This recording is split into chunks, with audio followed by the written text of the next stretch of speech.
ಸಾವಿರಾರು ವರ್ಷಗಳಿಂದ ಮನುಷ್ಯ ಜೀವಜಲವನ್ನು ಅರಸುತ್ತಾ ಬಂದಿದ್ದಾನೆ. ಎಲ್ಲೆಲ್ಲಿ ಜಲಮೂಲಗಳು ಸಿಗುವುದೋ ಅಲ್ಲೆಲ್ಲ ಮಾನವ ತನ್ನ ನೆಲೆಯನ್ನು ಕಂಡುಕೊಳ್ಳುತ್ತಾ ಬಂದಿದ್ದಾನೆ. ಇವು ಪುರಾತನ ಮತ್ತು ನವನಾಗರಿಕತೆಯ ಉಗಮಕ್ಕೆ ನಾಂದಿಯಾಗಿದೆ.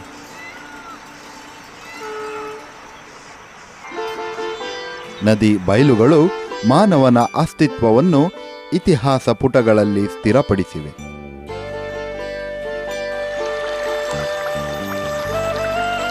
ಕಾವೇರಿ ನದಿಯು ತನ್ನ ಹುಟ್ಟು ಕೊಡಗಿನ ತಲಕಾವೇರಿಯಿಂದ ಹಿಡಿದು ಸಮುದ್ರ ಸೇರುವವರೆಗೂ ತನ್ನ ಮಡಿಲಲ್ಲಿ ಹಲವು ಹಳೆಯ ಹಾಗೂ ಹೊಸ ನಗರಗಳ ಉಗಮಕ್ಕೆ ನಾಂದಿಯಾಗಿದೆ.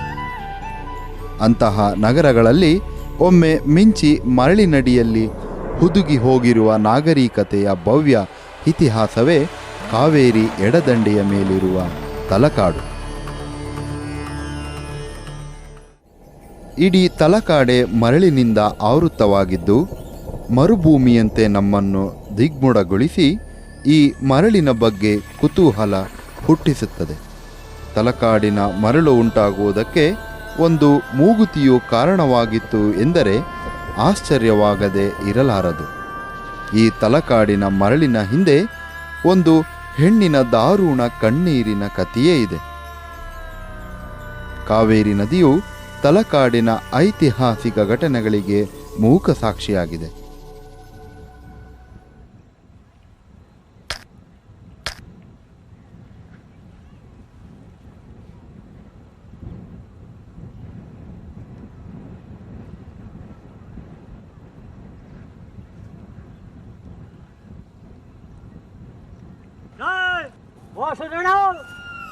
ಇಲ್ಲಿಂದ ಕೂಗಳತಿಯ ದೂರದಲ್ಲಿರುವ ಮಾಲಿಂಗಿ ಅಥವಾ ತಡಿಮಾಲಿಂಗಿ ಊರಿಗೂ ತಲಕಾಡಿಗೂ ಆಗಿನಿಂದಲೂ ಅವಿನಾಭಾವ ಸಂಬಂಧ. ಜನರು ಈಗಲೂ ಕೂಡ ತಲಕಾಡಿನಿಂದ ಮಾಲಿಂಗಿಗೆ ತೆಪ್ಪಗಳಲ್ಲಿ ನದಿಯನ್ನು ದಾಟುತ್ತಾರೆ.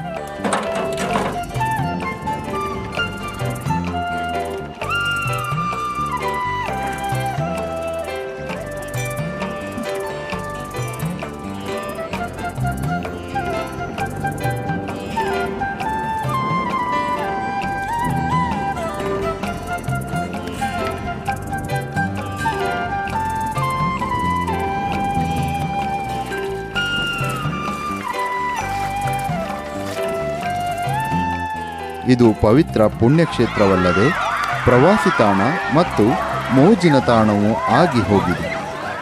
ಇಲ್ಲಿ ಬರುವ ಭಕ್ತಾದಿಗಳು ಮತ್ತು ಪ್ರವಾಸಿಗರು ಮೊದಲು ದೇವಸ್ಥಾನಗಳ ದರ್ಶನ ಮಾಡಿ ಪಕ್ಕದಲ್ಲೇ ಇರುವ ಕಾವೇರಿ ತೀರದಲ್ಲಿ ಸಂತೋಷದಿಂದ ಕಾಲ ಕಳೆಯುತ್ತಾರೆ. ಇದು ಅವರಿಗೆ ಸಮುದ್ರ ತೀರದ ಅನುಭವವನ್ನೇ ಕೊಡುತ್ತದೆ. ತಲಕಾಡು ಬೆಂಗಳೂರಿನಿಂದ ಸುಮಾರು 144 ಕಿಲೋಮೀಟರ್ ಮತ್ತು ಮೈಸೂರಿನಿಂದ 45 ಕಿಲೋಮೀಟರ್ ದೂರವಿದೆ. ಇಲ್ಲಿ ಸರಾಸರಿ ಸುಮಾರು 27.8 ಇಂಚು ಮಳೆಯಾಗುತ್ತದೆ. ಕಬಿನಿ ಜಲಾಶಯ ಈ ಪ್ರದೇಶವನ್ನು ಹಸಿರಾಗಿಸಿದೆ. ಇಲ್ಲಿನ ಪ್ರಮುಖವಾದ ವ್ಯವಸಾಯ ಉತ್ಪನ್ನಗಳು ಭತ್ತ, ರಾಗಿ, ಎಣ್ಣೆಕಾಳುಗಳು, ಹಿಪ್ಪನೇರಳೆ, ಕಬ್ಬು ಮುಂತಾದವುಗಳನ್ನು ಬೆಳೆಯುತ್ತಾರೆ.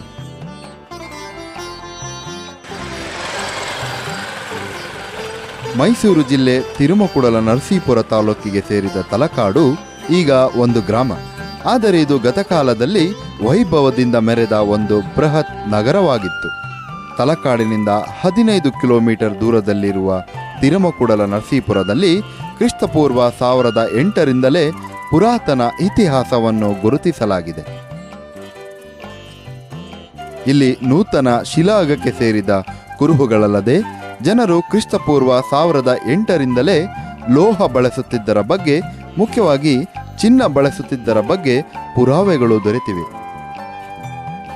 ಕಾವೇರಿ, ಸ್ಫಟಿಕ ಸರೋವರ ಮತ್ತು ಕಪಿಲಾ ನದಿಗಳು ಒಂದಾಗುವುದರಿಂದ ಇದೊಂದು ಪ್ರಸಿದ್ಧ ಪುಣ್ಯಕ್ಷೇತ್ರ. ಇಲ್ಲಿ 3 ವರ್ಷಕ್ಕೊಮ್ಮೆ ಕುಂಭಮೇಳ ನಡೆಯುತ್ತದೆ. ಈ ಸಂಗಮದಲ್ಲಿ ಸ್ನಾನ ಮಾಡಿದರೆ ಸಕಲ ಪಾಪಗಳು ನಿವಾರಣೆಯಾಗುತ್ತದೆ ಎಂಬ ಪ್ರತೀತಿ ಇದೆ.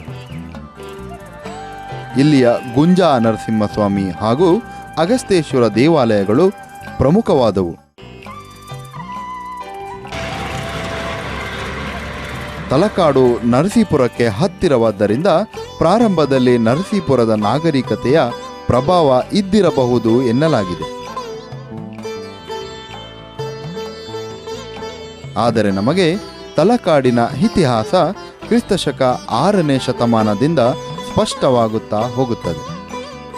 ತಲಕಾಡಿಗೆ ಸಂಸ್ಕೃತದಲ್ಲಿ ದಲವನಪುರ, ತಮಿಳಿನಲ್ಲಿ ತಲೈಕಾಡ್, ಕನ್ನಡದಲ್ಲಿ ತಲಕಾಡು ಎಂದು ಚೋಳರು ಈ ಊರನ್ನು ಜಯಿಸಿದ ನಂತರ ರಾಜಪುರ ಎಂದು ಕರೆಯುತ್ತಿದ್ದರು.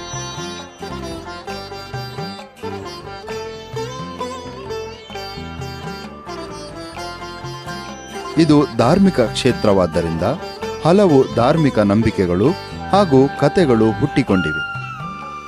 ಹಾಗೆಯೇ ತಲಕಾಡು ಎಂಬ ಹೆಸರು ಬರಲು ಸ್ಕಂದ ಪುರಾಣದಲ್ಲಿ ಒಂದು ಸ್ವಾರಸ್ಯಕರವಾದ ಕಥೆ ಇದೆ. ಅದರಂತೆ ಪೂರ್ವಕಾಲದಲ್ಲಿ ಕಾಶಿಯ ವಸಿಷ್ಠ ಕುಲದ ಬ್ರಾಹ್ಮಣ ಶ್ರೇಷ್ಠನಾದಂತಹ ಸೋಮದತ್ತನು ಮೋಕ್ಷಕ್ಕಾಗಿ ಕಾಶಿಯ ಶ್ರೀ ವಿಶ್ವೇಶ್ವರರನ್ನು ಕುರಿತು ತಪಸ್ಸು ಮಾಡಿದನು. ಅವನ ತಪಸ್ಸಿಗೆ ಮೆಚ್ಚಿ ಪರಮೇಶ್ವರನು ಆತನಿಗೆ ಹೀಗೆ ಹೇಳುತ್ತಾನೆ: ನೀನು ಮೋಕ್ಷ ಹೊಂದಬೇಕಾದರೆ ಕಾಶಿಯಿಂದ ದಕ್ಷಿಣ ದಿಕ್ಕಿಗೆ ಸಹಸ್ರಾರು ಮೈಲು ದೂರದಲ್ಲಿ ದಕ್ಷಿಣ ಗಂಗೆ ಕಾವೇರಿ ತೀರದ ದಕ್ಷಿಣ ಕಾಶಿ ಎಂದೇ ಪ್ರಸಿದ್ಧವಾಗಿರುವ ಗಜಾರಣ್ಯವಿದೆ. ಅಲ್ಲಿಯ ರುಚಿಕ ಮುನಿಗಳ ಆಶ್ರಮಕ್ಕೆ ನೀವು ನಿಮ್ಮ ಶಿಷ್ಯರೊಡಗೂಡಿ ತೆರಳಿ ಮೋಕ್ಷ ಪಡೆಯಿರಿ ಎಂದು ತಿಳಿಸಿದನು. ಅಂತೆಯೇ ಸೋಮದತ್ತನು ಮತ್ತವನ ಶಿಷ್ಯಂದಿರು ದಕ್ಷಿಣ ದಿಕ್ಕಿನ ಈ ಪುಣ್ಯಕ್ಷೇತ್ರಕ್ಕೆ ಬರುತ್ತಿರುವಾಗ ವಿಂಧ್ಯ ಪರ್ವತದ ಸಮೀಪದಲ್ಲಿ ಕಾಡಾನೆಗಳು ಅವರನ್ನು ಸಂಹರಿಸುತ್ತವೆ.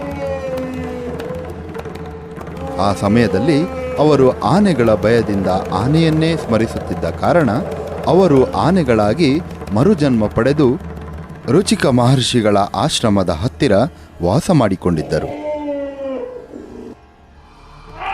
ಆನೆಯ ಜನ್ಮ ಪಡೆದಿದ್ದರೂ ಪೂರ್ವಜನ್ಮದ ಸ್ಮರಣೆಯಿಂದ ಅವು ಪ್ರತಿದಿನ ಗೋಕರ್ಣ ಸರೋವರದಲ್ಲಿ ಮಿಂದು ಸೊಂಡಲಿನಲ್ಲಿ ನೀರನ್ನು ಮತ್ತು ಕಮಲ ಪುಷ್ಪಗಳನ್ನು ತಂದು ಒಂದು ಬೂರುಗದ ಮರದ ಕೆಳಗೆ ಪೂಜೆ ಮಾಡಿಕೊಂಡು ಹೋಗುತ್ತಿದ್ದವು.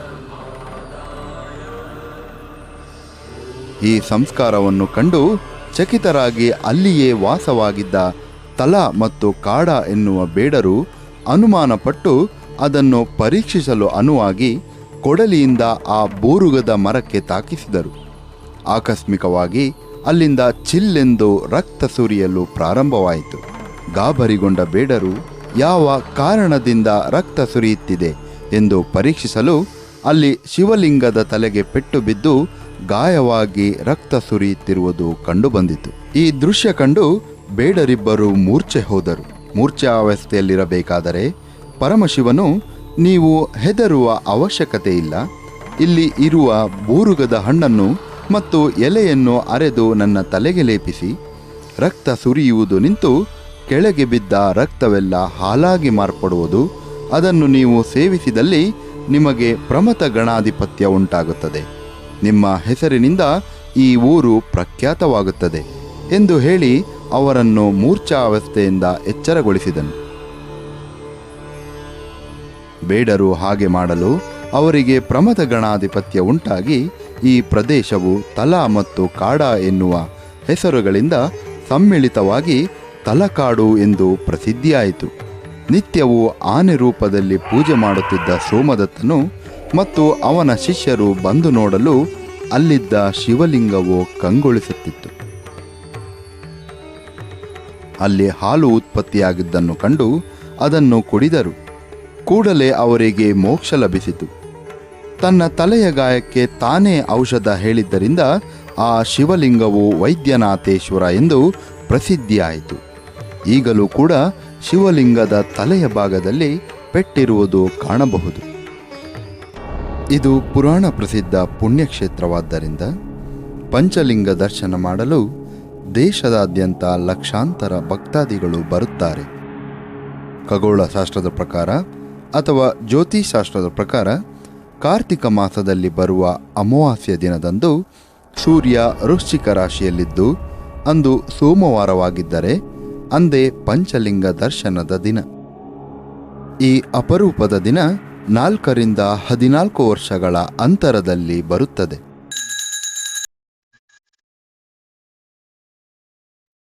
ಪಂಚಲಿಂಗ ದರ್ಶನದಲ್ಲಿ ಮೊದಲು ಪೂಜ್ಯನೀಯಳು ಶ್ರೀ ಚೌಡೇಶ್ವರಿ ದೇವಿ.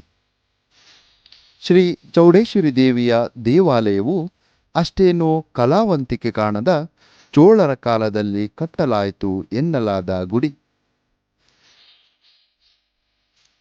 ಪಂಚಲಿಂಗ ದರ್ಶನದಲ್ಲಿ ಇಲ್ಲಿ ಬರುವ ಭಕ್ತಾದಿಗಳು ಮೊದಲು ಗೋಕರ್ಣದಲ್ಲಿ ಮಿಂದು ಒದ್ದೆ ಬಟ್ಟೆಯಲ್ಲಿ ಚೌಡೇಶ್ವರಿ ದೇವಿಗೆ ನಮಿಸಿ ವೈದ್ಯೇಶ್ವರನನ್ನು ಪೂಜಿಸಬೇಕು.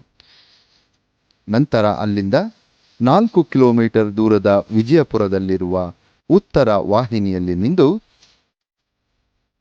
ಅರ್ಕೇಶ್ವರನನ್ನು ಬೇಡಿ ಅದನ್ನು ವೈದ್ಯನಾಥನಲ್ಲಿಗೆ ಬಂದು ವರದಿ ಸಲ್ಲಿಸಬೇಕು. ಹಾಗೆಯೇ ಕ್ರಮವಾಗಿ ಪೂರ್ವ ವಾಹಿನಿಯಲ್ಲಿ ಮಿಂದು ಪಾತಾಳೇಶ್ವರನನ್ನು ಮತ್ತು ದಕ್ಷಿಣ ವಾಹಿನಿಯಲ್ಲಿ ಮಿಂದು ಮರಳೇಶ್ವರನನ್ನು ಬೇಡಿ ಅದನ್ನು ಮತ್ತೆ ವೈದ್ಯನಾಥನಲ್ಲಿಗೆ ಬಂದು ವರದಿ ಸಲ್ಲಿಸಬೇಕು. ಮತ್ತೆ ಅಲ್ಲಿಂದ 4 ಕಿಲೋಮೀಟರ್ ದೂರದಲ್ಲಿರುವ ಮುಡುಕುತೆರೆಗೆ ತೆರಳಬೇಕು. ಅಲ್ಲಿ ಸೋಮಗಿರಿಯ ಬೆಟ್ಟದ ಮೇಲೆ ಸುಂದರವಾದ ಶ್ರೀ ಮಲ್ಲಿಕಾರ್ಜುನ ಸ್ವಾಮಿಯ ದೇವಾಲಯವಿದೆ. ಇಲ್ಲಿ ಕಾವೇರಿಯು ಪಶ್ಚಿಮ ವಾಹಿನಿಯಾಗಿ ಹರಿಯುತ್ತಾಳೆ. ಇಲ್ಲಿ ಮಿಂದು ಬೆಟ್ಟದ ಮೇಲಿರುವ ಶ್ರೀ ಮಲ್ಲಿಕಾರ್ಜುನ ಸ್ವಾಮಿಯನ್ನು ಬೇಡಿ ಆ ವರದಿಯನ್ನು ವೈದ್ಯನಾಥನಿಗೆ ಬಂದು ಒಪ್ಪಿಸಬೇಕು. ಹೀಗೆ ಕಾಲು ನಡಿಗೆಯಲ್ಲಿ ಸುಮಾರು 30 ಕಿಲೋಮೀಟರ್ ವರೆಗೆ ಒಂದೇ ದಿನದಲ್ಲಿ ನಡೆದು ಪಂಚಲಿಂಗಗಳ ದರ್ಶನ ಪಡೆದು ಭಕ್ತಾದಿಗಳು ಪುನೀತರಾಗುತ್ತಾರೆ. ತಲಕಾಡಿನಲ್ಲಿ ಪಂಚಲಿಂಗಗಳ ದೇವಸ್ಥಾನಗಳಲ್ಲದೆ ಸುಮಾರು 30 ವಿವಿಧ ಧರ್ಮಗಳ ದೇವಾಲಯಗಳಿದ್ದವು ಎಂದು ಹೇಳಲಾಗುತ್ತದೆ. ಅದೆಲ್ಲವೂ ಈಗ ಮರಳ ಅಡಿಯಲ್ಲಿ ನೆಲಸಮವಾಗಿವೆ. ಗುರುತಿಸಲು ಸಿಗುವುದು ಕೆಲವು ಮಾತ್ರ. ಮರಳ ರಾಶಿಯನ್ನು ಕೆದಕುತ್ತಾ ಹೋದಂತೆಲ್ಲ ತಲಕಾಡು ಒಂದು ಸಮತಟ್ಟಾದ ಭೂಪ್ರದೇಶ. ಇಲ್ಲಿಯ ಭೂಮಿಯು ಸಾವಿರಾರು ವರ್ಷಗಳ ಇತಿಹಾಸವನ್ನು ತನ್ನ ಒಡಲಿನಲ್ಲಿ ಹುದುಗಿಸಿಕೊಂಡಿದೆ. ಕರ್ನಾಟಕ ಪ್ರಾಚ್ಯವಸ್ತು ಮತ್ತು ಸಂಗ್ರಹಾಲಯ ಇಲಾಖೆಯ ತಜ್ಞರು ಇಲ್ಲಿ ಉತ್ಖನನ ಮಾಡಿದಾಗ 11 ಪದರಗಳನ್ನು ಮತ್ತು ಅದರ ಕೆಳಗೆ ಒಂದು ಹೊಂಡವನ್ನು ಪತ್ತೆ ಹಚ್ಚಿದ್ದಾರೆ. ಇಲ್ಲಿ ಮೆಗಾಲಿಥಿಕ್ಗೆ ಸೇರಿದ ಮಡಕೆಗಳು, ಇತಿಹಾಸ ಪೂರ್ವಕಾಲದ ಅಂದರೆ ಶಾತವಾಹನರ ಸಮಕಾಲೀನ ಪ್ರಾಚೀನ ಅವಶೇಷಗಳು, ಶಾತವಾಹನರ ನಂತರದ ಮತ್ತು ಗಂಗರ ಪ್ರಾಚೀನ ಅವಶೇಷಗಳು ಮತ್ತು ಮಧ್ಯಯುಗದ ಪ್ರಾರಂಭ ಕಾಲದ ಅವಶೇಷಗಳು ದೊರೆತಿವೆ. ಇವುಗಳಲ್ಲದೆ ಇತಿಹಾಸ ಪೂರ್ವಕಾಲದ ಚಿಕ್ಕ ಒಲೆಗಳು, ಕುಲುಮೆಗಳು, ಇದ್ದಿಲಿನ ರಾಶಿ, ಬೂದಿ, ಬಿರುಸಾದ ಮಣ್ಣಿನಿಂದ ಮಾಡಿದ ರೋಮನ್ ನಾಣ್ಯಗಳು ಕಂಡುಬಂದಿವೆ. ಅಲ್ಲದೆ ಬಿಳಿ ಜೇಡಿಮಣ್ಣಿನಿಂದ ಮಾಡಿದ ಕಂದು ಕಾವಿ ಬಣ್ಣದಿಂದ ಅಲಂಕರಿಸಿದ ಮಡಕೆಗಳು ದೊರೆತಿವೆ. ಎಲ್ಲಕ್ಕಿಂತ ಹೆಚ್ಚಾಗಿ ಆ ಕಾಲದಲ್ಲಿ ಶವ ಸಂಸ್ಕಾರ ಹೇಗೆ ಮಾಡುತ್ತಿದ್ದರು ಎನ್ನುವುದು ತಿಳಿಯುತ್ತದೆ. ಗಂಗರ ಕಾಲಕ್ಕೆ ಸೇರಿದ್ದು ಎನ್ನಲಾಗುವ ಸಮಾಧಿಗಳೂ ದೊರೆತಿವೆ.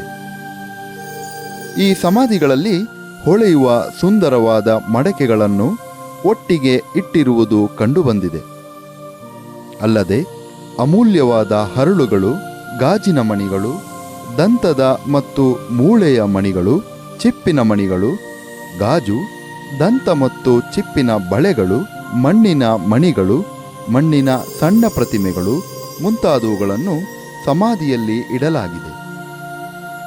ಇದು ಆಗಿನ ಸಾಮಾಜಿಕ ಹಿನ್ನೆಲೆ ಬಗ್ಗೆ ಬೆಳಕು ಚೆಲ್ಲುವಲ್ಲಿ ಮತ್ತು ಗಂಗರ ಅಥವಾ ಶಾತವಾಹನರ ಕಾಲದಲ್ಲಿ ಹೇಗೆ ಸಮಾಧಿ ಮಾಡುತ್ತಿದ್ದರು ಎನ್ನುವುದನ್ನು ತಿಳಿಸುತ್ತದೆ. ತಲಕಾಡಿನ ಇತಿಹಾಸ ನಮಗೆ ಗಂಗರ ಕಾಲದಿಂದ ಗೋಚರಿಸುತ್ತಾ ಹೋಗುತ್ತದೆ. ತಲಕಾಡು ಗಂಗರಿಗೆ 6 ಶತಮಾನಗಳ ಕಾಲ ಅಂದರೆ ಚೋಳರು ಆಕ್ರಮಣ ಮಾಡುವವರೆಗೂ ಆಳ್ವಿಕೆಗೆ ಒಳಪಟ್ಟಿತ್ತು. ತಲಕಾಡು ಗಂಗರ ಪ್ರಮುಖ ರಾಜರುಗಳ ರಾಜಧಾನಿಯಾಗಿತ್ತು. ಗಂಗರ ಆಳ್ವಿಕೆಗೆ ಒಳಪಟ್ಟ ಭಾಗವನ್ನು ಗಂಗವಾಡಿ 96,000 ಎಂದು ಕರೆಯುತ್ತಿದ್ದರು. ಕರ್ನಾಟಕದ ಬಹುಭಾಗವಾದ ಕೊಡಗು ಜಿಲ್ಲೆಯಿಂದ ಕೋಲಾರ ಜಿಲ್ಲೆ, ಕೊಯಮತ್ತೂರು, ಸೇಲಂ ಜಿಲ್ಲೆಗಳಿಂದ ಬಳ್ಳಾರಿ, ಧಾರವಾಡ ಜಿಲ್ಲೆಗಳವರೆಗೆ ಗಂಗರ ಸಾಮ್ರಾಜ್ಯ ವ್ಯಾಪಿಸಿತ್ತು. 9ನೇ ಶತಮಾನದ ಕೂಡಲೂರಿನಲ್ಲಿ ಸಿಕ್ಕ ಶಾಸನದಲ್ಲಿ ಹರಿವರ್ಮ ತಲವನಪುರದಲ್ಲಿ ವಾಸವಾಗಿದ್ದುದರ ಬಗ್ಗೆ ಪ್ರಸ್ತಾಪವಿದೆ. ಹಾಗಾಗಿ ಬಹಳ ಹಿಂದೆಯೇ ತಲಕಾಡು ಗಂಗರ ರಾಜಧಾನಿಯಾಗಿತ್ತು ಎಂದು ಹೇಳಬಹುದು. ಹಾಗೆಯೇ ಹಲ್ಲೆಗೆರೆಯಲ್ಲಿ ಸಿಕ್ಕ ರಾಜ ಶಿವಮಾರನ ಶಾಸನದಲ್ಲಿ ತಲವನಪುರವನ್ನು ವಿಜಯಸ್ಕಂದವರ ಎಂದು ನಮೂದಿಸಲಾಗಿದೆ. ತಲಕಾಡಿನಲ್ಲಿಯೇ ಪ್ರಥಮ ಬಾರಿಗೆ ಸಿಕ್ಕ 8ನೇ ಶತಮಾನದ ಕನ್ನಡದ ಶಾಸನ ಗಂಗರ ರಾಜ ಶ್ರೀಪುರುಷನಿಗೆ ಸೇರಿದ್ದು. ಗಂಗರ ರಾಜನಾದ ಮುಮ್ಮಡಿ ರಾಚಮಲ್ಲನ ಕಾಲಕ್ಕೆ, ಅಂದರೆ ಕ್ರಿಸ್ತಶಕ 935 ಶಾಸನದಲ್ಲಿ ತರೈಕಾಡು ಎಂದು ಕರೆಯಲ್ಪಡುತ್ತಿದ್ದ ತಲಕಾಡಿನ ಆಡಳಿತವನ್ನು ಮಹಾನಗರವೆಂಬ ಒಂದು ಸಂಘವು ನಡೆಸುತ್ತಿತ್ತು. ಈ ಮಹಾನಗರವೆಂಬ ಸಂಘದ 25 ಜನರು ಹಾಗೂ ಪಟ್ಟಣ ವಸಂತರ ಮಂಚಯ್ಯನು ಕೆರೆಯ ದುರಸ್ತಿಗಾಗಿ ದ್ರವ್ಯ ಅಥವಾ ಹಣವನ್ನು ಕೊಟ್ಟದ್ದಾಗಿ ಉಲ್ಲೇಖಿಸಲಾಗಿದೆ. ಇಲ್ಲಿ ಪಟ್ಟಣ ವಸಂತರ ಮಂಚಯ್ಯ ಎನ್ನುವುದು ಪಟ್ಟಣ ಸ್ವಾಮಿ ಎನ್ನುವಂಥ ಅಧಿಕಾರ ಸೂಚಿ ಇರಬಹುದು. ಗಂಗರು ಹಲವಾರು ದೇವಾಲಯಗಳನ್ನು ಕಟ್ಟಿದ್ದು ಅದರಲ್ಲಿ ಕೆಲವನ್ನು ಮಾತ್ರ ಗುರುತಿಸಬಹುದಾಗಿದೆ. ಗಂಗರ ಕಾಲದ ದೇವಾಲಯಗಳಲ್ಲಿ ಮರಳೇಶ್ವರ ಮತ್ತು ಪಾತಾಳೇಶ್ವರ ದೇವಾಲಯಗಳು ಪ್ರಮುಖವಾದುವು. ಈ ದೇವಸ್ಥಾನಗಳ ವಾಸ್ತುಶಿಲ್ಪವು ಗಂಗರ ಶೈಲಿಯಲ್ಲಿದ್ದು ಚೋಳರಿಂದ ಪ್ರಭಾವಿತವಾಗಿದೆ. ಈ ದೇವಾಲಯಗಳು ನಾಲ್ವಡಿ ರಾಚಮಲ್ಲನ ಕಾಲದಲ್ಲಿ ನಿರ್ಮಾಣವಾಗಿದ್ದು ಈಗ ಇದರ ಒಟ್ಟಾರೆ ರೂಪ ಬದಲಾಗಿದೆ. ಪಾತಾಳೇಶ್ವರ ದೇವಸ್ಥಾನವು ಚೌಕಾಕಾರದ ಗರ್ಭಗೃಹವನ್ನು ಹೊಂದಿದ್ದು ಅಂತರಾಳ ಹಾಗೂ ಮಹಾ ಮಂಟಪವನ್ನು ಹೊಂದಿದೆ. ದೇವಾಲಯ ಪೂರ್ವಾಭಿಮುಖವಾಗಿದ್ದು ಗರ್ಭಗೃಹದ ಮಧ್ಯದಲ್ಲಿ ಪಾಣಿಪೀಠವಿದೆ. ಅದರ ಮೇಲೆ ಲಿಂಗವನ್ನು ಸ್ಥಾಪಿಸಿದ್ದು ಇದನ್ನೇ ಪಾತಾಳೇಶ್ವರವೆನ್ನುವರು. ಮಹಾಮಂಟಪವು ಆಯತಾಕಾರದಲ್ಲಿದ್ದು 4 ಕಂಬಗಳಿಂದ ಮಾಡಲ್ಪಟ್ಟಿದೆ. ಮಹಾಮಂಟಪದಲ್ಲಿರುವ ಕಲಾಕೃತಿ ಗಂಗರ ವಾಸ್ತುಶಿಲ್ಪವನ್ನು ಎತ್ತಿ ಹಿಡಿಯುತ್ತದೆ. ಮರಳೇಶ್ವರ ಪಾತಾಳೇಶ್ವರ ದೇವಸ್ಥಾನಕ್ಕಿಂತ ಸ್ವಲ್ಪ ದೊಡ್ಡದು. ಇದು 3 ಭಾಗಗಳಾದ ಚೌಕಾಕಾರದ ಗರ್ಭಗೃಹ, ಆಯತಾಕಾರದ ಅರ್ಧಮಂಟಪ ಮತ್ತು ಚೌಕಾಕಾರದ ಮಹಾಮಂಟಪವನ್ನು ಹೊಂದಿದೆ. ಅರ್ಧಮಂಟಪದಲ್ಲಿ ಸುಂದರವಾದ ವಿಷ್ಣುವಿನ ಸಮಭಂಗದಲ್ಲಿ ನಿಂತಿರುವ ಮತ್ತು ದುರ್ಗೆಯ ವಿಗ್ರಹವಿದೆ. ಈ ವಿಗ್ರಹಗಳು ಗಂಗರ ವಾಸ್ತುಶಿಲ್ಪಕ್ಕೆ ಪ್ರಖ್ಯಾತಿಯಾದ ಸಹಜತೆ ಮತ್ತು ಅಂಗರಚನೆಯಿಂದ ಕೂಡಿದೆ. ವಿಜಯಪುರದಲ್ಲಿರುವ ಅರ್ಕೇಶ್ವರ ದೇವಸ್ಥಾನವು ಗಂಗರ ಕಲಾಕೃತಿಯೇ. ವಿಜಯಪುರ ಒಂದಾನೊಂದು ಕಾಲದಲ್ಲಿ ತಲಕಾಡಿಗೆ ಸೇರಿತ್ತು. ಇಲ್ಲಿ ಹಲವಾರು ಗಂಗರ ಶಿಲಾ ಶಾಸನಗಳು ದೊರೆತಿವೆ. ಇಲ್ಲಿ ದೊರೆತ 9ನೇ ಶತಮಾನದ ಶಾಸನವು ಇಮ್ಮಡಿ ಶಿವಮಾರನ ಮಗ ಮಾರಸಿಂಹ ಎರೆಯಪ್ಪನ ಆಳ್ವಿಕೆಯ ಬಗ್ಗೆ ಬೆಳಕು ಚೆಲ್ಲುತ್ತದೆ. ಈ ದೇವಾಲಯವನ್ನು ಸೂರ್ಯದೇವನಿಗೆ ಅರ್ಪಿಸಲಾಗಿದೆ. ಸೂರ್ಯದೇವನ ಎರಡೂ ಪಕ್ಕದಲ್ಲಿ ಸ್ತ್ರೀಯರಿಬ್ಬರು ಬಿಲ್ಲು ಬಾಣವನ್ನು ಹಿಡಿದು ನಿಂತಿದ್ದಾರೆ. ಮುಂದೆ ಶಿವಲಿಂಗಗಳ ಪುಟ್ಟ ಪುಟ್ಟ ಗುಡಿಗಳಿವೆ. ದೇವಸ್ಥಾನವು ಗರ್ಭಗೃಹ ಮಹಾ ಮಂಟಪವನ್ನು ಹೊಂದಿದ್ದು ಇದನ್ನು ಈಗ ನವೀಕರಿಸಲಾಗಿದೆ. ಗಂಗರ ಅರಸರು ಭಾರತದಲ್ಲೇ ಜೈನ ಧರ್ಮವನ್ನು ಪ್ರಚಾರಪಡಿಸುವಲ್ಲಿ 2ನೇಯವರಾಗಿದ್ದರೂ ಕೂಡ ನಮಗೆ ತಲಕಾಡಿನಲ್ಲಿ ಜೈನ ದೇವಾಲಯಗಳು ಸಿಕ್ಕಿರಲಿಲ್ಲ. ಇಲ್ಲಿ ಜೈನ ದೇವಾಲಯವಾದ ವಿಜಯ ಜಿನನಾಥ ದೇವಾಲಯವು ಇತ್ತೆಂದು ಮಡಿಕೇರಿಯಲ್ಲಿ ಸಿಕ್ಕ ಅವಿನಿತ ರಾಜನ ತಾಮ್ರ ಶಾಸನದಲ್ಲಿ ತಿಳಿದು ಬಂದಿದೆ. ಹಾಗಾಗಿ ಇಲ್ಲಿ ಒಂದು ಮರದ ಕೆಳಗೆ ನಿಲ್ಲಿಸಿದ ಪಾರ್ಶ್ವನಾಥನ ವಿಗ್ರಹವು ದೊರಕಿದ ಮೇಲೆ ಅದೇ ಜಾಗದಲ್ಲಿ ಜೈನ ದೇವಾಲಯ ಇದ್ದಿರಬಹುದು ಎಂದು ಉತ್ಖನನ ಮಾಡಿದರು. ಆಗ ಅಲ್ಲಿ ಇಟ್ಟಿಗೆಯ ಅಡಿಪಾಯದ ಅವಶೇಷಗಳೂ ದೊರೆತವು. ಇದನ್ನು ಪಾರ್ಶ್ವನಾಥ ಬಸದಿ ಎಂದು ಗುರುತಿಸಲಾಗಿದೆ. ಚೋಳರ ಶಾಸನಗಳು ಅಲ್ಲಿ ಶಿವನ ಮತ್ತು ವಿಷ್ಣುವಿನ ಹಲವಾರು ದೇವಾಲಯಗಳನ್ನು ನಿರ್ಮಿಸುವುದಾಗಿ ಹೇಳುತ್ತವೆ. ಚೋಳರ ರಾಜರಾಜೇಶ್ವರ ಮತ್ತು ವೈಕುಂಠನಾರಾಯಣ ದೇವಸ್ಥಾನವು ತಲಕಾಡಿನಲ್ಲಿತ್ತು ಎಂದು ಶಾಸನಗಳು ತಿಳಿಸುತ್ತವಾದರೂ ಅವು ಇದುವರೆಗೂ ದೊರೆತಿಲ್ಲ ಹಾಗೂ ಅವನ್ನು ಈಗ ದೊರೆತಿರುವ ದೇವಸ್ಥಾನಗಳಿಗೆ ಹೋಲಿಸಲಾಗುತ್ತಿಲ್ಲ. ಕೂಂಗುರಾಜಕ್ಕಳ್ ಚರಿತರಂ ಪ್ರಕಾರ 10ನೇ ಶತಮಾನದಲ್ಲಿ ಚೋಳರ ಆದಿತ್ಯನು ತಲಕಾಡನ್ನು ವಶಪಡಿಸಿಕೊಂಡನು. ರಾಜರಾಜ ಚೋಳನ ಕಾಲದಲ್ಲಿ ತಲಕಾಡು ಮುಖ್ಯವಾದ ನಗರವಾಗಿತ್ತು.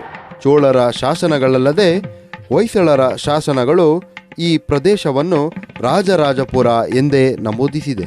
ಇಲ್ಲಿ ತಮಿಳಿನ ಪ್ರಭಾವ ಎಷ್ಟಿತ್ತೆಂದರೆ ತಮಿಳಿನ ಅತಿ ಹೆಚ್ಚು ಶಾಸನಗಳು ದೊರೆತಿವೆ. ಅಂದರೆ ತಮಿಳಿನ 44, ಕನ್ನಡದ 22 ಮತ್ತು ಸಂಸ್ಕೃತದ 4 ಶಾಸನಗಳು ದೊರೆತಿವೆ. ಕುಲೋತ್ತುಂಗ ಚೋಳನ ಶಾಸನವು ತಲಕಾಡಿನಲ್ಲಿ ಚೋಳರ ತಮಿಳು ಭಾಷಾ ಪ್ರಾಬಲ್ಯವನ್ನು ಎತ್ತಿ ತೋರಿಸುತ್ತದೆ. ಚೋಳರು ತಲಕಾಡನ್ನು ಪ್ರಾಂತೀಯ ರಾಜಧಾನಿಯನ್ನಾಗಿ ಮಾಡಿಕೊಂಡು ಅಲ್ಲಿ ತನ್ನ ಆಡಳಿತ ಅಧಿಕಾರಿಯನ್ನು ನೇಮಿಸಿದ್ದರು. ಕಾವೇರಿಯ ಇನ್ನೊಂದು ದಡದಲ್ಲಿರುವ ಮಾಲಿಂಗಿಯನ್ನು ಚೋಳರು ಜನನಾಥಪುರ ಅಥವಾ ಮಾಯಿಲಂಗೈ ಎಂದು ಕರೆಯುತ್ತಿದ್ದು, ಅಲ್ಲಿ ಶಿವ ದೇವಾಲಯ ಮತ್ತು ಜನಾರ್ದನ ದೇವಾಲಯವನ್ನು ನಿರ್ಮಿಸಿದ್ದರು.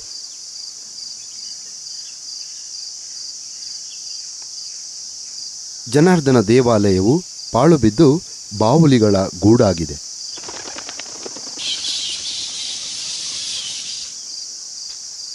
ಈ ದೇವಸ್ಥಾನದಲ್ಲಿ ಸಿಕ್ಕ ಕ್ರಿಸ್ತಶಕ 1004 ಶಾಸನವು ಇರವಿಕುಲ ಮಾಣಿಕ್ಯ ಅಥವಾ ರವಿಕುಲ ಮಾಣಿಕ್ಯ ವಿಣಗರಾಳ್ವಾರ್ ಎನ್ನುವ ಭಂಡಾರಕ್ಕೆ 1ನೇ ರಾಜರಾಜನ ಅಕ್ಕ ಪೆರಿಯ ಕುಂದವಯ್ಯ ಭಂಡಾರದಿಂದ ಹಣ ಒದಗಿಸಲಾಗಿತ್ತು ಎಂದು ಹೇಳುತ್ತದೆ. ರವಿಕುಲ ಮಾಣಿಕ್ಯ ಎಂದು ಜನಾರ್ದನ ದೇವಸ್ಥಾನವನ್ನು ಚೋಳರು ಕರೆಯುತ್ತಿದ್ದರು. 1ನೇ ರಾಜೇಂದ್ರನ 3 ಮುಖ್ಯ ಶಾಸನಗಳು ತಡಿಮಾಲಿಂಗಿಯಲ್ಲಿ ದೊರೆತಿದೆ.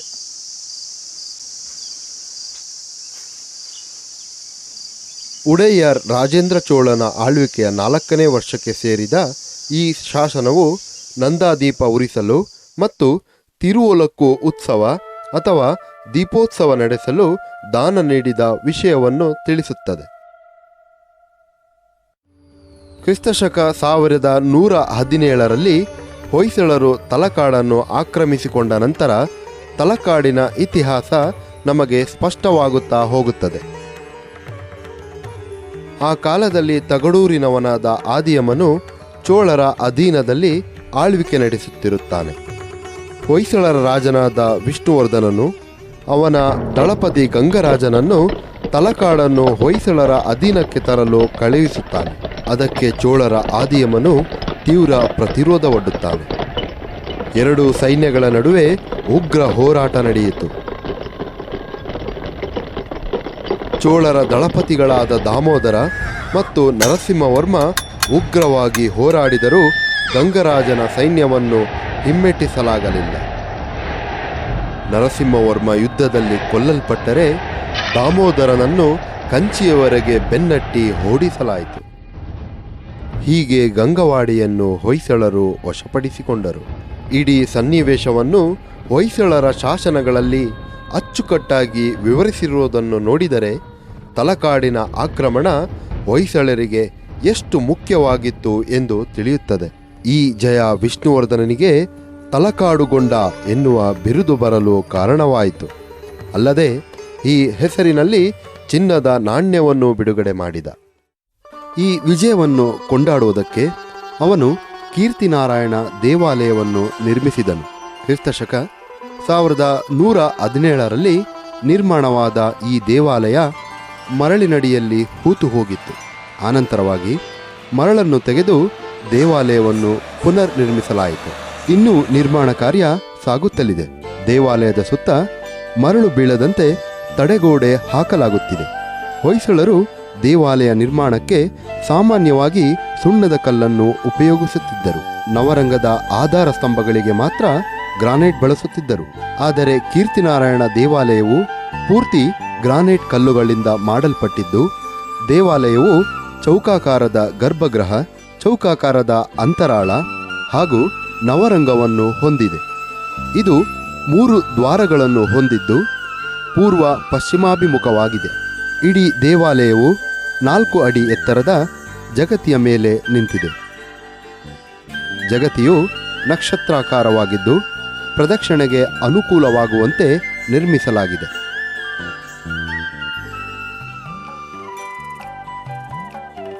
ಹೊರಗೋಡೆಯು ಸುರುಳಿ ಆಕಾರದ ಕಂಬಗಳಿಂದ ಬಂದಿಯಾಗಿದ್ದು ಗೋಪುರಗಳಿಂದ ಕೂಡಿದೆ. ಕೀರ್ತಿನಾರಾಯಣನ ವಿಗ್ರಹವು ಸುಣ್ಣದ ಕಲ್ಲಿನಿಂದ ಮಾಡಲ್ಪಟ್ಟು 10 ಅಡಿ ಎತ್ತರವಾಗಿದೆ.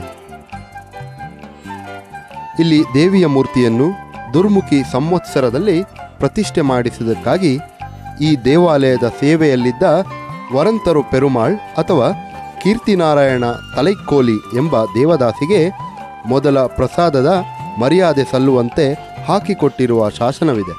ಹಾಗೂ ಹೂವಿನ ತೋಟಕ್ಕಾಗಿ ಭೂಮಿಯನ್ನು ಕೊಂಡು ಇದೇ ದೇವದಾಸಿಯು ದೇವಸ್ಥಾನಕ್ಕೆ ದತ್ತಿ ಬಿಟ್ಟುದನ್ನು ತಿಳಿಸುತ್ತದೆ. ಈ ಶಾಸನಗಳು ಆಗಿನ ಕಾಲದಲ್ಲಿ ದೇವದಾಸಿಯರಿಗೆ ಸಮಾಜದಲ್ಲಿದ್ದ ಸ್ಥಾನಮಾನಗಳನ್ನು ಬಿಂಬಿಸುತ್ತದೆ. ಹೊಯ್ಸಳರ ಆಳ್ವಿಕೆಯಲ್ಲಿ ತಲಕಾಡು 7 ಪುರಗಳನ್ನು ಮತ್ತು 5 ಮಠಗಳನ್ನು ಹೊಂದಿದ್ದ ಬೃಹತ್ ನಗರವಾಗಿತ್ತು. ಅದರಲ್ಲಿ ವೀರಶೈವರ ಆಸ್ತಿಕೇರಿ ಮಠವೂ ಒಂದು. ಇಲ್ಲಿ 101 ಲಿಂಗ ಮತ್ತು ರೇಣುಕಾಚಾರ್ಯರ ವಿಗ್ರಹವನ್ನು ಸ್ಥಾಪಿಸಲಾಗಿದೆ. ಹೊಯ್ಸಳರಿಗೆ ಇದು ದಕ್ಷಿಣ ಪ್ರಾಂತೀಯ ರಾಜಧಾನಿಯಾಗಿತ್ತು. ಹೊಯ್ಸಳರ ರಾಜ 3ನೇ ಬಳ್ಳಾಲ ಮಾಲಿಂಗಿಯಲ್ಲಿ ಒಂದು ಪ್ರಾಥಮಿಕ ಶಾಲೆಯನ್ನು ತೆರೆದು ಅಲ್ಲಿ ನಾಗರ, ಕನ್ನಡ, ತಮಿಳು ಮತ್ತು ಮರಾಠಿ ಭಾಷೆಗಳನ್ನು ಹಾಗೂ ಋಗ್ವೇದವನ್ನು ಕಲಿಸುತ್ತಿದ್ದರು. ಹೊಯ್ಸಳರ ವಂಶ ಅಳಿಯುವವರೆಗೂ ಇದು ಅವರ ಕೈಯಲ್ಲೇ ಇತ್ತು.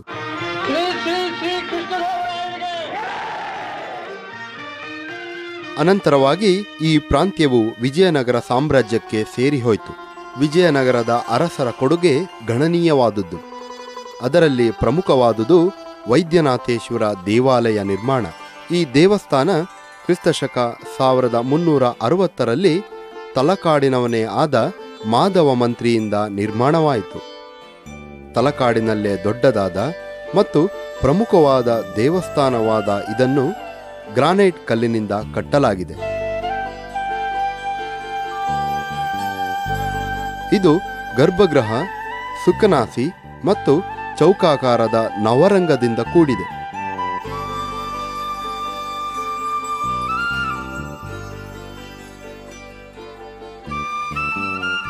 ದೇವಸ್ಥಾನವು ನಕ್ಷತ್ರಾಕಾರದ ಜಗತಿಯ ಮೇಲೆ ನಿಂತಿದೆ.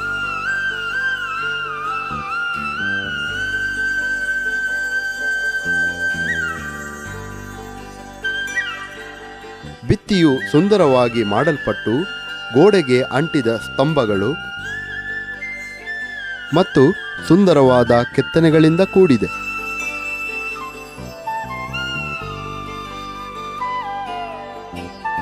ದ್ರಾವಿಡ ಶೈಲಿಯ ಶಿಖರವನ್ನು ಇಟ್ಟಿಗೆಯಿಂದ ನಿರ್ಮಿಸಲಾಗಿದೆ.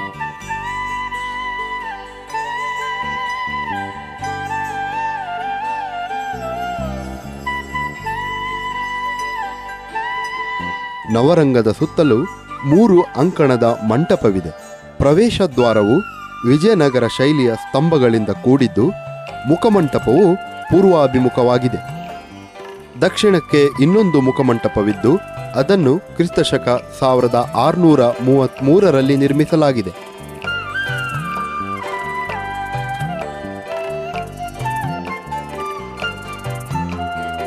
ದೇವಸ್ಥಾನದ ಹೊರಗೋಡೆಯು ಸುಂದರವಾದ ಮಹಿಷಮರ್ದಿನಿ, ಸೂರ್ಯ, ಬ್ರಹ್ಮ, ಲಕ್ಷ್ಮಿ, ಭೈರವ, ವೀರಭದ್ರ ದೇವಾಲಯಗಳ ಕಲಾಕೃತಿಗಳಿವೆ. ಪೂರ್ವಾಭಿಮುಖವಾಗಿರುವ ಮುಖಮಂಟಪದಲ್ಲಿ ಕರ್ನಾಟಕದಲ್ಲಿಯೇ ಅತಿ ಎತ್ತರವಾದ, ಅಂದರೆ 10 ಅಡಿ ಎತ್ತರದ ದ್ವಾರಪಾಲಕರ 2 ವಿಗ್ರಹಗಳಿವೆ. ನವರಂಗವು 6 ಕಂಬಗಳಿಂದ ಕೂಡಿದ್ದು, ಮೇಲ್ಛಾವಣಿ ಹೊಯ್ಸಳರ ಶೈಲಿಯಲ್ಲಿ ಸುಂದರವಾಗಿ ಕೆತ್ತಲ್ಪಟ್ಟಿದೆ. ಗರ್ಭಗೃಹದಲ್ಲಿ ಚಿಕ್ಕ ಪೀಠದ ಮೇಲೆ ವೈದ್ಯನಾಥೇಶ್ವರ ಲಿಂಗ ಸ್ಥಾಪನೆಗೊಂಡಿದೆ. ವೈದ್ಯನಾಥೇಶ್ವರರ ಅರ್ಧಾಂಗಿ ಮನೋನ್ಮಣಿ ದೇವಿಯ ದೇವಾಲಯವು ಪ್ರಕಾರದಲ್ಲೇ ಒಂದು ಚಿಕ್ಕ ದೇವಸ್ಥಾನ. ಅಲ್ಲಿಯೂ ಗರ್ಭಗೃಹ, ಸುಖನಾಸಿ ಮತ್ತು ನವರಂಗವಿದೆ. ಮಾಧವ ಮಂತ್ರಿಯ ಇನ್ನೊಂದು ಕೊಡುಗೆ ಕ್ರಿಸ್ತಶಕ 1342ರಲ್ಲಿ ಕಾವೇರಿ ನದಿಗೆ ಅಡ್ಡಲಾಗಿ ನಿರ್ಮಿಸಿದ ಅಣೆಕಟ್ಟೆ. ಇದು 5828 ಎಕರೆಗಳಿಗೆ ನೀರುಣಿಸುತ್ತದೆ. 1076 ಮೀಟರ್ ಉದ್ದವಿರುವ ಈ ಅಣೆಕಟ್ಟೆ 170 ಕ್ಯೂಸೆಕ್ ಸಾಮರ್ಥ್ಯ ಹೊಂದಿದೆ.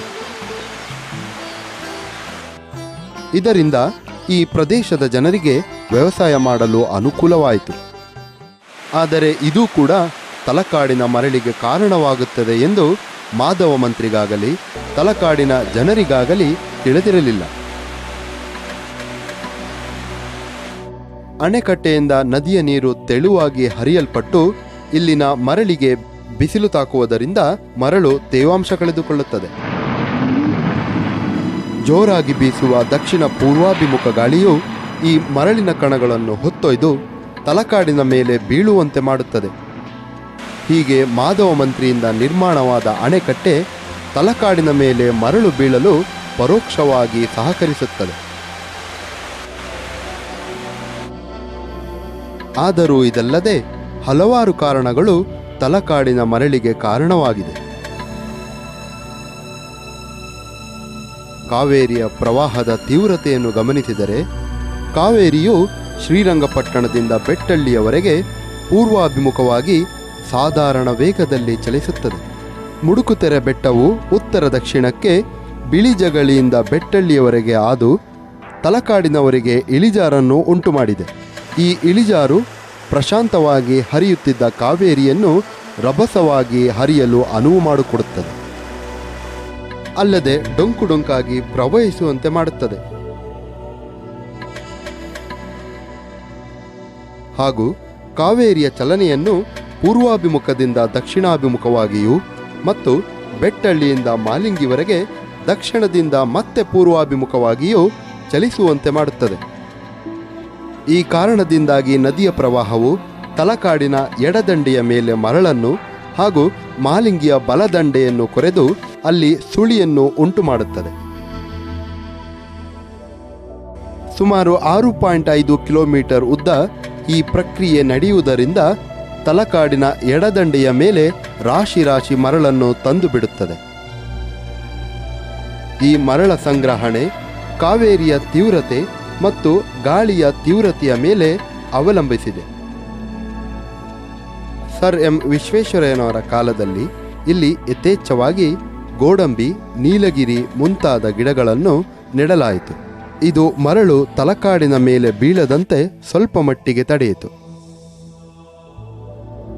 ತಲಕಾಡಿನ ಎಡದಂಡೆಯ ಮೇಲೆ ಮರಳು ಶೇಖರಣೆಯಾಗಲು ಮತ್ತೊಂದು ಕಾರಣವೆಂದರೆ ಮಾಲಿಂಗಿಯ ಬಳಿ ಕಾವೇರಿಯು 90 ಡಿಗ್ರಿ ತಿರುಗಿ ಉಂಟು ಮಾಡುವ ಸುಳಿ. ಈ ಸುಳಿಯು ಮಾಲಿಂಗಿಯ ದಡವನ್ನು ಕೊರೆದು ಆ ಮರಳನ್ನು ತಲಕಾಡಿನ ದಂಡೆಯ ಮೇಲೆ ಬೀಳುವಂತೆ ಮಾಡುತ್ತದೆ. ನದಿಯ ಪ್ರವಾಹ ಹೆಚ್ಚಾದಂತೆಲ್ಲ ಮಾಲಿಂಗಿಯ ದಡದಲ್ಲಿ ಕೊರೆತ ಹೆಚ್ಚಾಗಿ ಮೊದಲಿದ್ದ ಮಾಲಿಂಗಿ ಊರು ಹಿಂದೆ ಸರಿದಿದೆ. ಇದೇ ರೀತಿ ಹೆಚ್ಚು ನಡೆದಿದ್ದರೆ ಮಾಲಿಂಗಿ ಊರೇ ಇರುತ್ತಿರಲಿಲ್ಲವೇನು?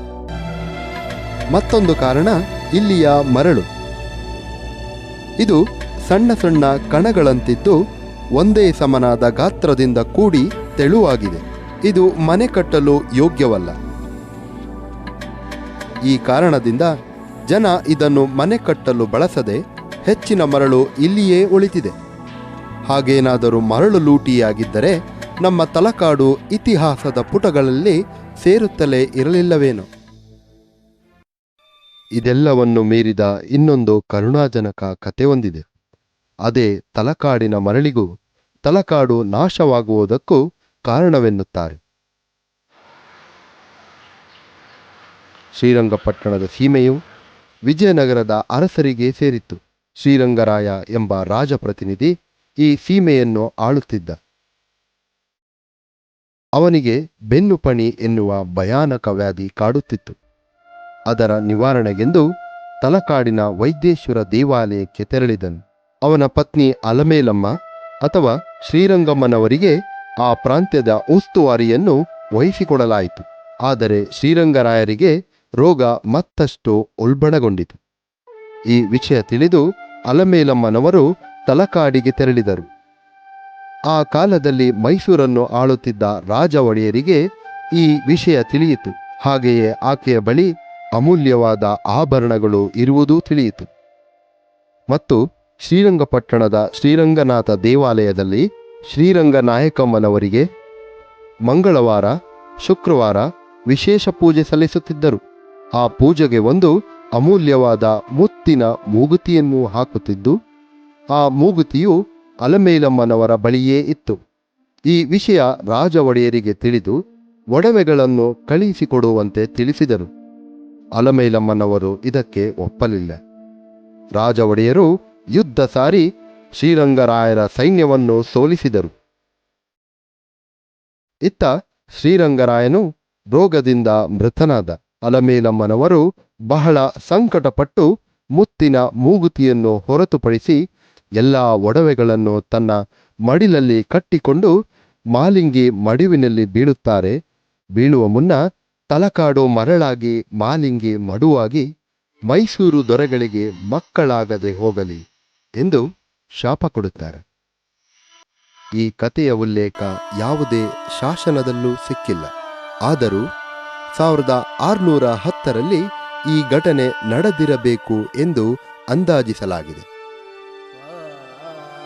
ಕೆಲವು ವರುಷಗಳ ಹಿಂದೆ ಅಲ್ಲಿ ಅಲಮೇಲಮ್ಮನವರ ಪ್ರತಿಮೆ ಪ್ರತಿಷ್ಠಾಪಿಸಲಾಗಿತ್ತು. ಆದರೆ ಕಾರಣಾಂತರಗಳಿಂದ ಆ ಪ್ರತಿಮೆ ಮೊಕ್ಕಾಯಿತು.